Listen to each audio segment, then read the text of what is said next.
안녕하십니까. 법무부 장관입니다. 안녕하세요.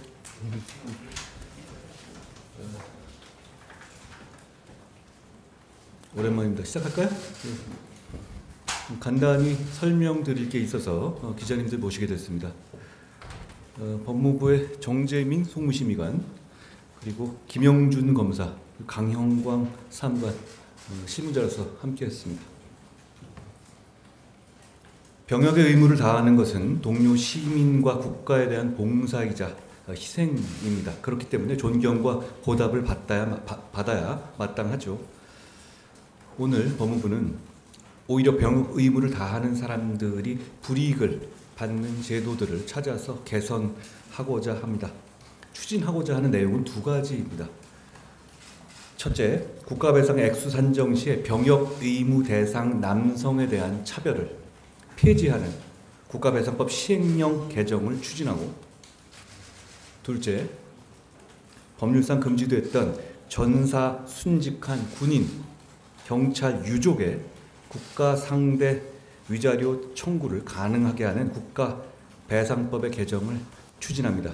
먼저 추진하는 내용을 설명드리고 추진하게 된 배경도 간단히 설명드리겠습니다. 첫째, 국가배상 액수 산정 시에 성별에 따른 차별을 폐지하는 내용으로 국가배상법 시행령을 개정하겠습니다. 현재는 국가의 과오로 남학생과 여학생이 크게 다치거나 사망한 경우에 남학생이 여학생보다 대부분의 경우에 적은 액수의 국가배상을 받게 됩니다. 이상하지 않습니까? 그런데 사실입니다. 그동안 그래왔습니다. 그 이유는 국가배상액의 산정 시에 병역 의무 대상 가능성 있는 남성의 경우에는 예상되는 복무 기간만큼은 취업이 불가능하다고, 돈을 벌 수 없을 거라고 보고 그 기간을 배상액 산정에서 제외하고 있기 때문입니다. 이것은 국가와 동료 시민을 위해서 봉사와 희생을 하는 것 때문에 오히려 제도적으로 불이익한 처우를 받는 거라고 저희는 생각합니다. 누구든지 병역 의무 이행으로 인해서 불이익한 처우를 받지 않는다라는 헌법 제39조 2항의 취지에도 반할 뿐만 아니라 그 자체로 정의와 상식에도 맞지 않습니다. 이에 법무부는 군 복무기간을 취업 가능 기간에 산입한다는 명시적인 내용을 국가배상법 시행령에 규정함으로써 병역 의무 대상 남성에 대한 국가배상액 차별을 폐지하겠습니다. 둘째로, 전사, 순직한 군인, 경찰, 유족의 국가상대 위자료 청구 근거를 규정하는 국가배상법 개정을 추진하겠습니다. 현행 국가배상법에 따르면 전사, 순직, 군경 본인은 물론 유족의 국가배상 청구까지도 일체 금지되고 있습니다.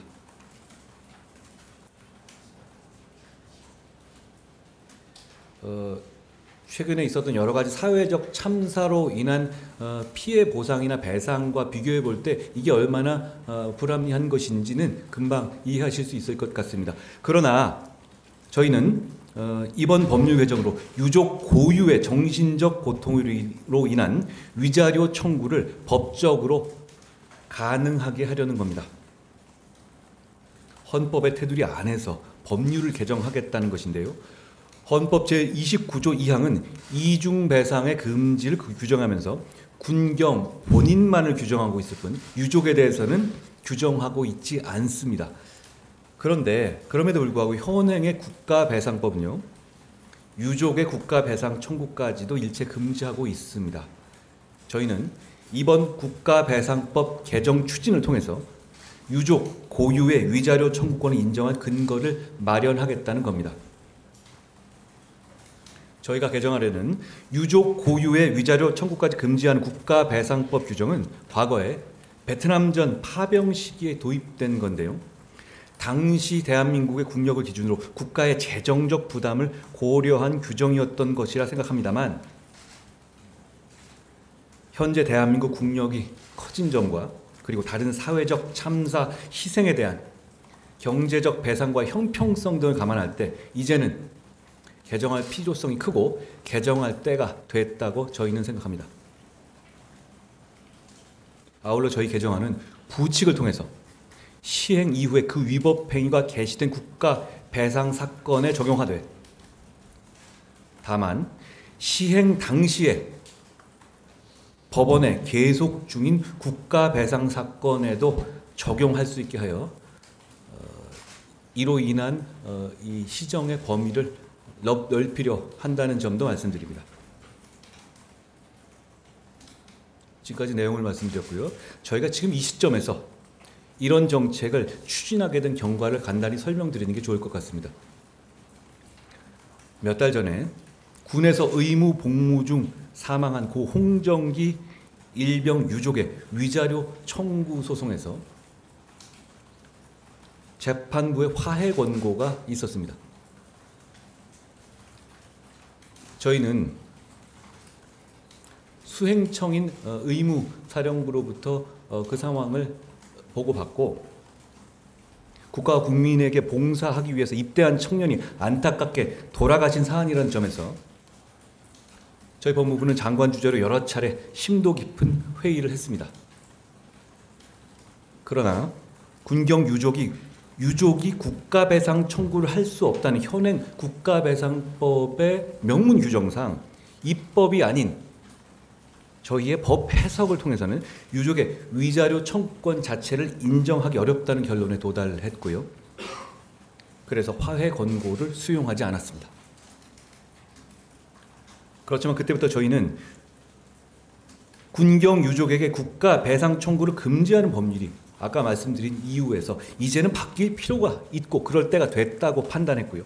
그래서 차제에 국가 배상법을 개정해서 유족에게 독자적 위자료를 청구할 수 있는 길을 만들어 주는 것을 추진하기로 했던 겁니다.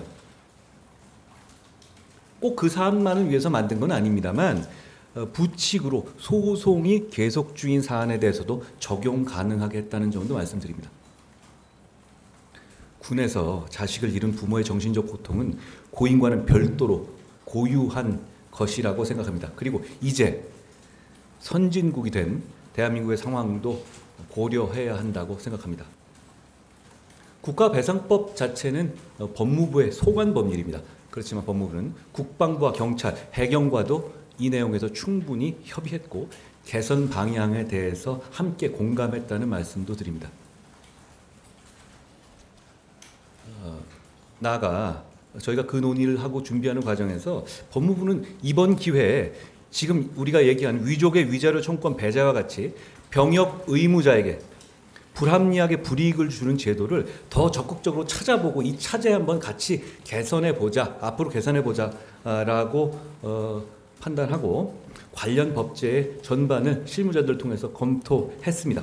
그 과정에서 저희가 오늘 처음 말씀드린 국가 배상액 산정 시의 병역 의무 대상 남성에 대한 불이익의 점에 대해서도 함께 적극적으로 개선하기로 했고 그래서 오늘 발표에 이르게 된 것이라는 말씀드립니다.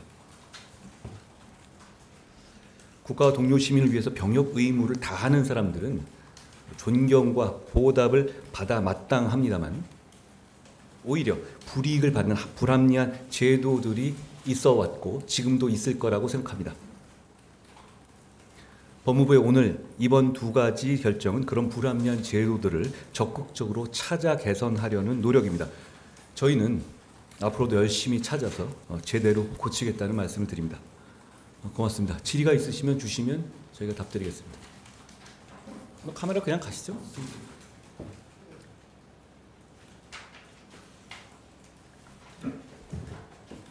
안녕하세요. 예. 물론 시행 시점에는 다를 것 같긴 한데 현재를 기준으로 배상 심의회나 법원의 기록 중에 국가배상 사건 건수가 대략 어느 정도인지 궁금합니다. 그 건수 자체는 저희가 파악은 안 됐습니다만 그렇게 말씀드리자면 굉장히 많다고 봐야죠. 다만 이제 저희는 군과 관련된 것이니까 그 숫자는 저희가 파악돼서 저희가 한번 나중에 알려드리면 어떨까요? 그렇게 하겠습니다. 법원에 계속 중인 국가배상 사건에 대해서도 적용하겠다고 말씀을 해주셨는데 부칙을 그렇게 넣었다고 뒤에 저희가 보도자료 뒤에 있는 부분 그렇게 되어 있습니다. 홍일병 사건 같은 경우에도 적용을 할 수 있는 건지. 제가 어떤 특정한 사건에 대해서 저희가 이렇게 당부를 결정하는 판단이 들어가는 게 아니라는 말씀을 먼저 드립니다. 저희는 청구권 자체를 허용할 수 있는 근거를 마련하는 제도 개선이다라는 측면에서 이해해 주시고요. 그 사안의 당부에 대해서는 제가 여기서 말씀드리지 않겠습니다. 다만 만약 그 이전에 법률이 통과되고 개정된다면 저희 부칙에 따라서 그 사안에 대해서도 유족 고유의 위자료 청구권의 근거로 쓰일 수 있는 법률이라고 생각합니다. 예, 안녕하세요. 이게 지금 현재는 유족에 대한 청구권을 보장할 수 있도록 시행령을 개정하는 법률을 개정하는 그렇습니다. 생각인데요. 이게 혹시 헌법상에서는 본인에 대한 거를 한가지 요청을 하고 있습니까? 헌법 개정이나 이런 부분을 추진하시거나 계획이 있으시거나 있으신지 여쭤보고 싶은데요. 헌법 개정은 굉장히 큰 결단과 국민적 공감이 따라야 되는 부분이지 않습니까? 다만 제가 이렇게는 말씀드리겠습니다. 그동안에 헌법재판소에서도 이 이슈를, 그러니까 헌법재판소는 헌법 자체를 다루는 곳은 아닙니다. 헌법에 맞는지 법률의 위헌 여부를 다루는 곳이니까 이 관련한 헌법재판에서 직접 그 결론을 내지는 않았습니다만 이 조항 자체가 문제가 있다는 이 적시는 한 바가 있습니다. 저희는 법무부 입장에서는 이 부분에 대해서는 여러 가지 헌법적 쟁점을 고려할 부분이 있다라는 정도로 제가 말씀드리겠습니다. 다만 저희는 현실 세계에서 법을 만들고 국민의 억울함을 풀어주는 것을 목표로 하고 있는 기관입니다. 그렇기 때문에 헌법을 존중하는 테두리 안에서 법률을 개정하고 시행령을 개정하고 그리고 그걸 적용하는 부서입니다. 그렇기 때문에 본인에 대해서는 이렇게 말씀드리죠. 헌법을 보면 아까 제가 설명드린 것처럼 군인 본인에 대해서는 명확하게 이중배상 금지로 별도 청구가 안 되게 돼 있죠. 그 부분에 대해서 저희는 그 헌법의 테두리를 존중하는 범위 내에서 다만 헌법에는 규정이 없지만 국가배상법에서 확대해 놓은 유족 부분 그 부분을 이번 개선 작업 통해서 개선해 보겠다는 말씀입니다. 지금 기자님 말씀하시는 헌법 개정의 문제는 조금 더 다른 차원의 문제 같습니다.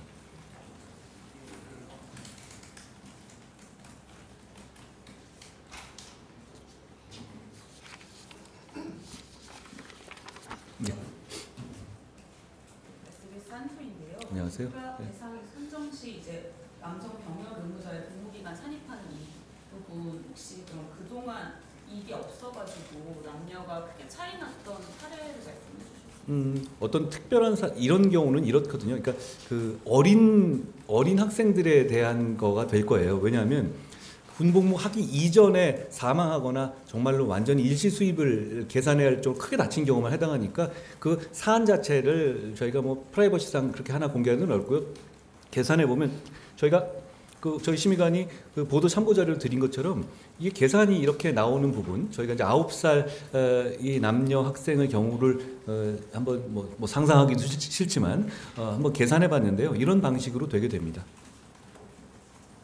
그러니까 지금 기준 18개월 동안은 이 임금 활동을 하기 어렵다. 그러니까 군복무 나오는 월급 정도를 받을 것이다. 그러니까 일시수입이라는 게 이런 거거든요.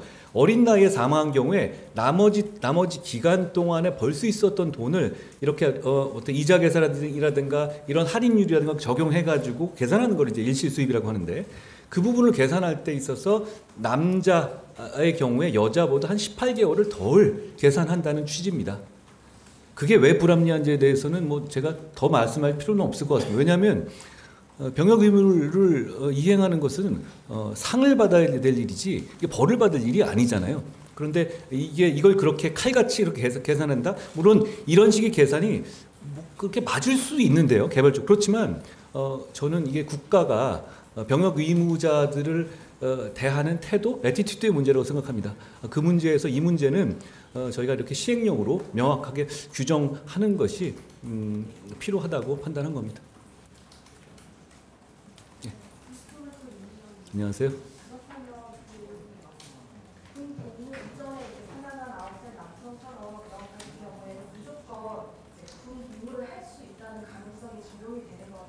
그렇습니다. 선천적으로 할 수 없는 그런 부분까지도 다 이제 선천적으로 그럴 경우까지는 배제가 될 텐데, 그렇지만 이제 많은 경우에는 그러니까 요 정도 나이에서 있는 사람 사실상 나중엔 면제가 될 수도 있잖아요. 그렇지만 그런 가능성까지 감안하지 않고 일단 이 부분에 대해서는 군복무를 한다라는 전제로 지금 현재까지 관행적으로 국가배상심의회라든가 법원 관행이 그렇게 되고 있는 것으로 알고 있습니다.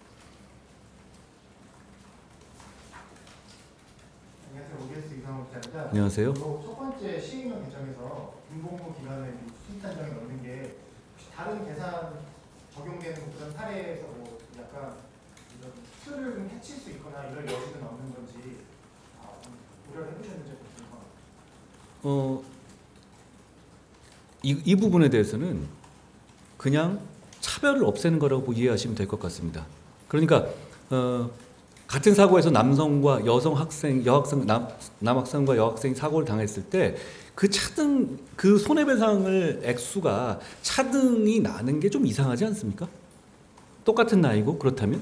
그러면 그렇기 때문에 이건 계산상의 어떤 특별하게 틀을 해칠 만한 문제는 아닌 겁니다. 그리고 병역 의무를 대하는 입장에 대해서는 저는 좀 틀을 해쳐도 된다고 생각합니다.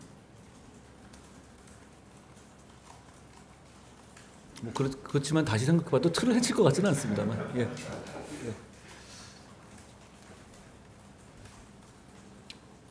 뭐 질문 없으시면 없으신가요?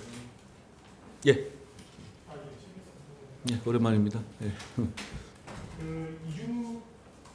약간 이 본 사례와는 조금 범위가 확장됐다라고 볼 수 있겠는데요. 궁금한 게 하나 있어서 오늘 두 번째 개정 사안이 이중배상 금지 원칙과 관련되는데 사실 2017년에 대법원에서 판례가 국가배상법과 국가유공자법과 관련한 보상에 대해 지급에 대해서 조금 판례 선고를 한 게 있는데 우선 국가배상을 먼저 받으면 보훈보상금을 받고 나면 국가배상금을 받을 수 없는데 국가배상금을 먼저 받고 나면 보훈보상금을 나중에 받을 수 있다라는 판결이 있었거든요. 근데 그게 유공자법에서는 국가배상법처럼의 어떤 단서 조항이 없기 때문에 이를 대법원이 허용한 취지였는데 이럴 경우에 사실은 이중배상이 허용되지 않는다는 원칙과 비교해 보면은 사실 모순이 있지만 그 당시 대법원 취지는 그것을 굳이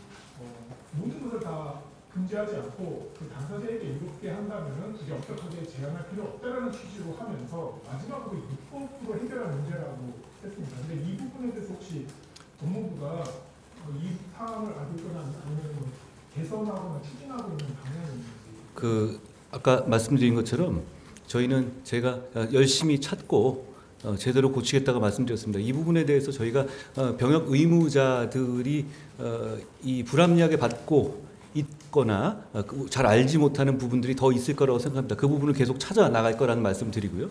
그리고 좀 말씀 나온 김에 이렇게 드리겠습니다. 지금 우리 법원이라든가 우리의 실무에도 이 규정들의 명문에 반하지 않는 내용에 대해서는 어떻게든 피해 나가면서 보상을 하려고 노력하고 있습니다.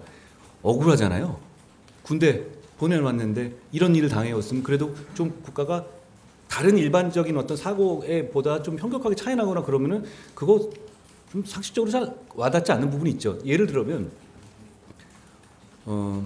순직이나 전사의 경우에는 아까 말씀드린 것처럼 유족으로 명확하게 규정돼 있어요. 그러니까 유족의 위자료 청구가 불가능합니다. 그러면 여러분 이거 생각해 보십시오. 상처 입은 경우, 상해를 입은 경우, 중상해 입은 경우, 그걸 공상이라고 하잖아요. 상해는 어떨 것 같습니다. 상해를 입은 사람의 가족들의 위자료 청구는 현재 허용됩니다. 이유는 뭐냐? 법에서 유족이라고 명시하고 있기 때문입니다. 유족이란 뜻은 사망한 분의 남은 가족을 말하는 것이잖아요. 근데 오히려 다친 분의 가족들에 대해서는 청구권을 인정하고 있습니다. 그러니까 이 법 자체가 여러 가지 그동안에 장애가 되었던 부분들이 있는 거거든요. 근데 그동안의 방법은 지금 공상에 대해서 위자료 청구를 인정했던 것, 가족의 위자료 청구를 인정했던 것처럼 이 법을 요리조리 피해 나가는 방식으로 좀 합리성을 찾아보려는 노력이었다면 저희는 이번 기회에 정면으로 이 부분을 개정해야 한다고 말씀드리는 거라는 점을 설명드리겠습니다. 아까 김 기자님 말씀하신 그 부분에 대해서도 저희가 한번 살펴보겠습니다.